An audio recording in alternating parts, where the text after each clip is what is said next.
Hey guys, welcome back to another episode of Detail Matters. In this episode, we'll be unboxing our November 2021 glove box while working on this gorgeous 2011 Porsche GT2 RS number 500 of 500 produced. All coming up on this episode.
Okay, first things first, you might notice I'm in a different space this month. This is my detail studio that doubles for my work for McLaren Chicago and Mouse Motors. Make sure to go check them out on social media to see the amazing vehicles that they have in inventory. So this month is really geared towards the interior of the vehicle. And to start off, you always hear me say I like to vacuum first to see what I'm working with. Now, a lot of times I'll get questions about dog hair or a lot of debris or stuff that's stuck to the fibers. This month I'm happy to bring you from Buff Right, their Fur Reel. This is a two-part brush that will connect to 95% of the shop vacs vacuums out there.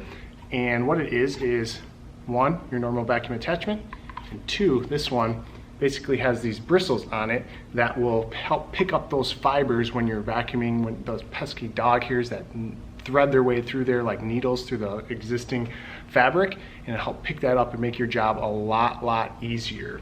So included that for you guys this month. Let us know what you think of that. Next, let's address the leather itself. From Adams, we have their all-purpose interior cleaning gel, and then our Glovebox Towel, which is two-sided. This is a 14 by 14 microfiber towel. This side is soft, this side is a little bit rough. And the reason I gave you guys this one for this month is because if you have a pesky stain or something that needs a little bit more agitation, you can flip to this side of the towel, give it a little extra love, an extra rub there to help pull out any stains or debris that might be giving you some issues. Then flip to the soft side to wipe that up. So we can demonstrate on this area here. I love this stuff because it really foams up. So what I'll do is I'll spray a little bit on there. Stuff is pretty aggressive, so I already tested the other side, but I would always recommend test an area that's out of direct vision to make sure that this product is good for your leather, vinyl, or plastic. Just really easy. Wipe it in, clean that area. Super simple.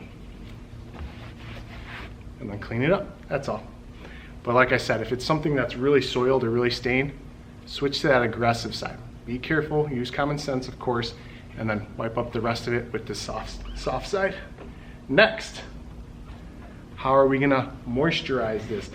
I prefer to use leather moisturizer or stuff that doesn't make it really shiny. I like it to be supple, natural looking. So on a brand new car, well, it's not brand new, it's 2011, but it only has about 300 and some miles on it. It doesn't have a lot of wear on it. It's a little stiff, so what I want to do, especially on the driver's side where you can get in and out, is I want to moisturize that, keep it nice and soft so it doesn't start to crack out over time. And from the detail firm with these beautiful bottles, we have their Leather Clean. Glove box, we have our applicator sponge. Just gonna put 1 to 2 inch of product on there. I like to wipe it in just a little bit. And then all you're gonna do is, you guys know how to do this. Go ahead and rub that in. Same concept when I'm washing a car, working on a car. I always like to start on the exterior, top down. Same thing here, but just for video purposes, I'm showing you right here. I usually typically on leather start from the top and then work my way down, just so that I'm not touching the area that I already cleaned. Also, on these you can see it has this different fabric in the middle. It's not leather, so I'm going to avoid that. I'm going to use this for my leather, plastic, or vinyl. I'm going to let it sit for a while and it will naturally start just looking natural. It's great. Now, if you wanted to, you can come back with a microfiber towel and wipe up any of the excess. This has a good natural leather smell to it, but it's not overpowering. Like a lot of the Porsches or even in BMWs, how it has that natural factory smell that you never want to get rid of. This is definitely my go-to for those, where I'm not going to ruin the originality and the smell of the vehicle, but I'm also going to make sure it's preserved for the years to come. Now, also from the detail firm, we have their trim and tire care. Great, another great bottle. They also have these caps on here, which this little thing points out when you close it. It just helps from the cap gunking up over time. It pushes the product out when you're done with it, which is genius. Another Glovebox applicator. Of course, we're going to curate this so you have everything you need to try these products out. Why am I in the interior with this? Well, I wanted to bring up a point, that something that gets missed a lot, but it's very important to protect or preserve, and that is the rubber seal that goes around the door. Especially here in the Midwest in the wintertime, I like to put a small layer of trim care on this, just so my doors aren't sticking when it gets really, really cold outside, but also makes, just like the leather on the seats, it keeps the rubber seal is really supple and helps it over time. It helps keep debris out from coming from the outside into the interior. So same thing, I'll put a little bit on here, 1 inch to 2 inches. I like to rub it in a little bit, and then I'm just going to go around and just moisturize those seals and just make them healthy again. That looks good.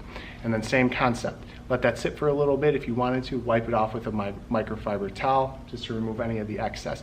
This product also works great on tires, of course, and plastic trim. I'll show you a little bit of that as well.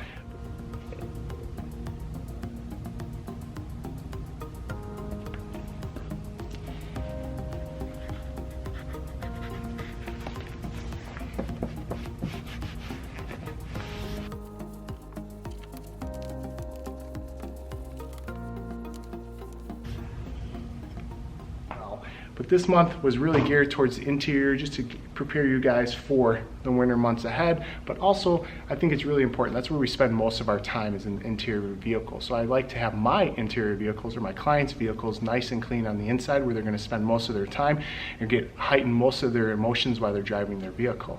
So with that being said, I got a lot more work to do on the interior of this Porsche.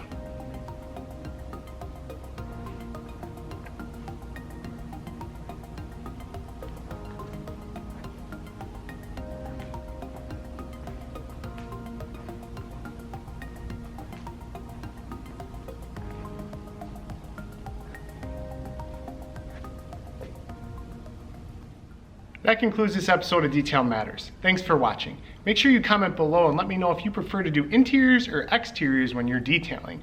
Also, don't forget to subscribe to our channel, hit that alert icon so you don't miss any of our upcoming videos. Until next time, happy detailing.